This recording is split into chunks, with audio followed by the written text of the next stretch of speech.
But Kurt Bardella wrote an interesting thing. This guy is sort of an interesting character. I mean, I'm not. I don't want to get too carried away here because I don't like to give people a huge amount of credit for being a decent human being. I feel like that should be the baseline of humanity. But Kurt Bardella, he wrote a piece in the USA Today entitled, "I Became a Democrat a Year Ago and I Found My Own Voice. It Changed Everything." And he announced a year ago that he was going to leave the Republican Party. This is a guy who was he was a communications person, I think, for Breitbart at one point. He was a staffer and would campaign for Darrell Issa, Republican from California. And the thing that I found really fascinating about this piece was the guy is Asian American.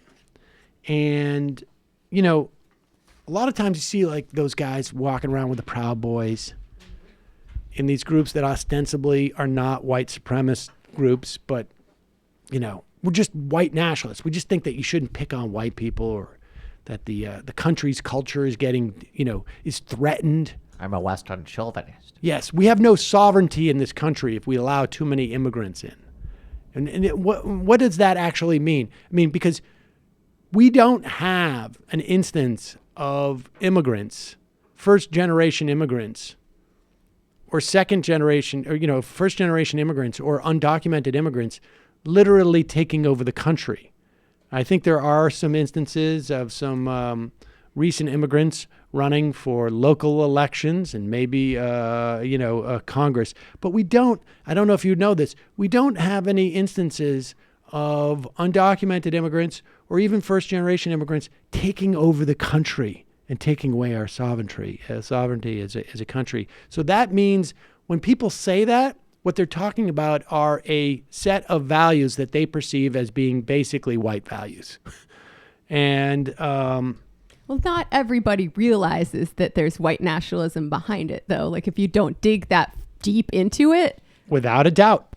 Check out Christian Piccolini explains precisely this dynamic, what Sam's saying exactly. The signal to the actual groups of what's really being said and the conduit and easing in of people who don't have those politics. Right, but and some people can stay in the conduit zone. That's exactly and right. So here, this is what's interesting. Just to hear him talk about this. And like I say, I tend to be a little bit of a skeptical person and a little bit jaded, but I found this to be fascinating and a little bit, I have some empathy for this guy. He said, "My first year as a Democrat has given me an appreciation for the gulf between the worldviews of Republicans and Democrats. Even how we digest and process information is so different. In the decade I spent working in Republican politics in Washington, I don't think I ever heard climate change come up as a serious topic of social conversation." And he said, "I found the same thing to be true about gun law reform, racial inequality, social justice, and sexism. As a Republican, I just never talk about these things. But as a Democrat, I talk about them all the time.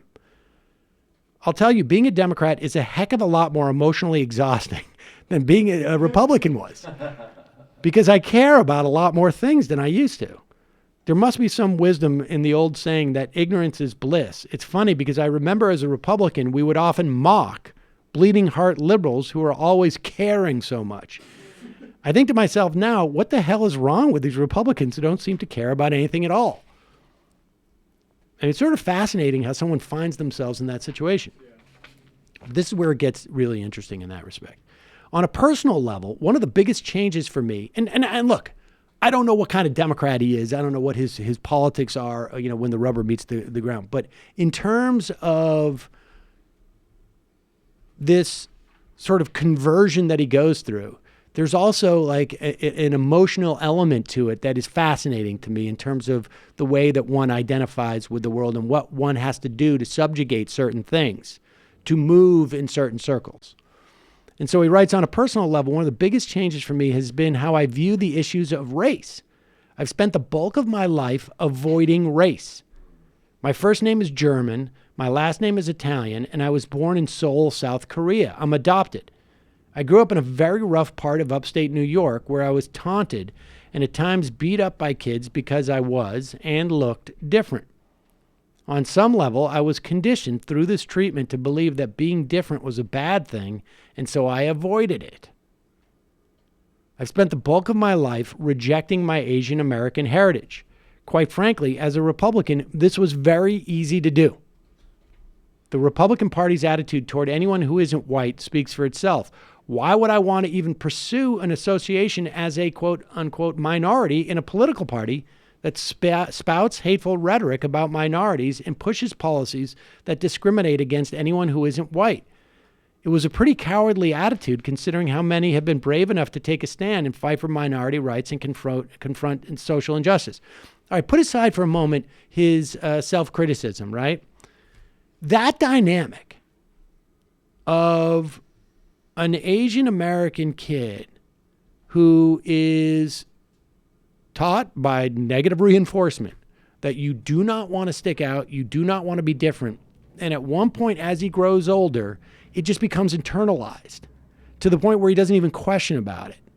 And this intense desire to conform in the context of where he is, he probably can't even imagine like not being a Republican. His parents probably were Republicans.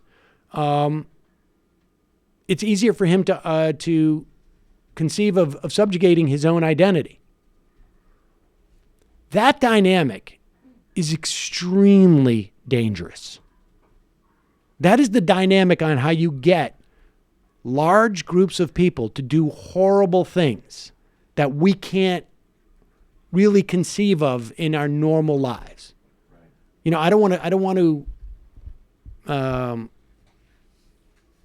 go overboard here, but when you talk about how people can witness war crimes or atrocities or large-scale violence around groups of minorities, or how, I don't know, a kid of Latino heritage can be in a group of a bunch of white guys looking to beat up people who are throwing down the white power sign in pictures. How does that kid like rationalize it in his head?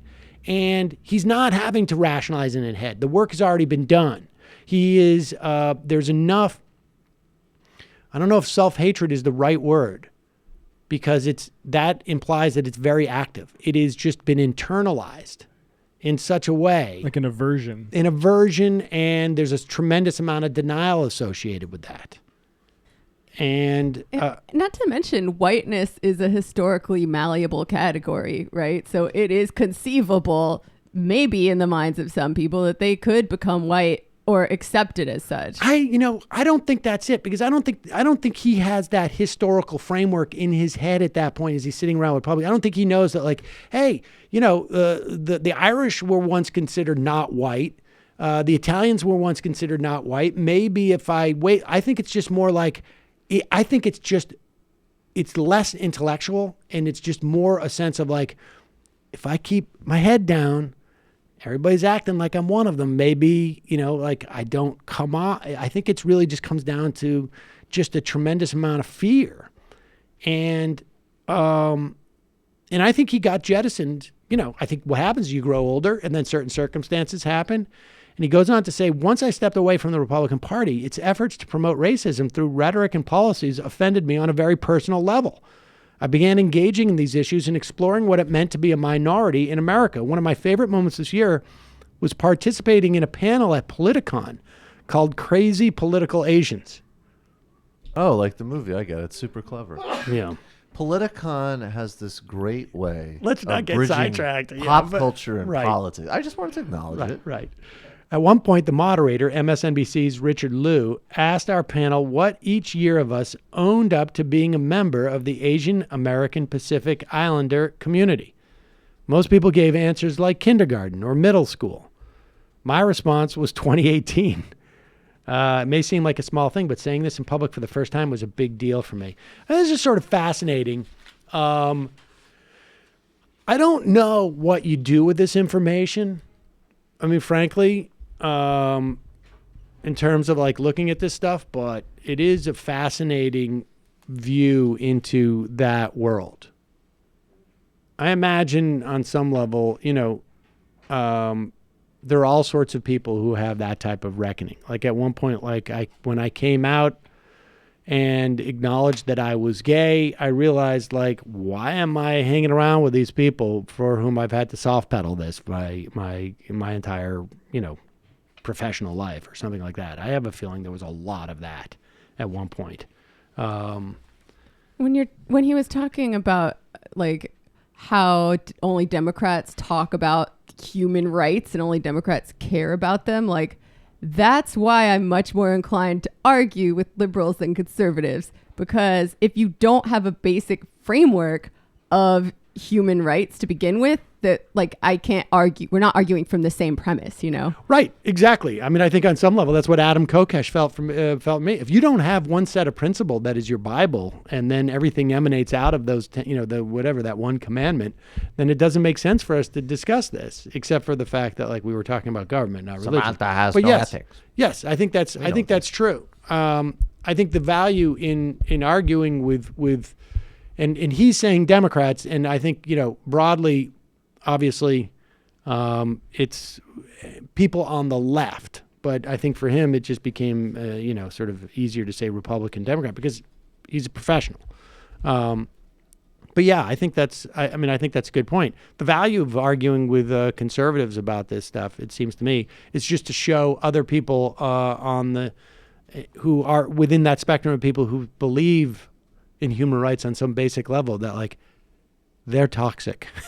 Yeah, and it's rare that they will come out and say that, but I have heard alt-right dudes say it, and it's shocking, but also like we need to make them say it more. Yep, absolutely.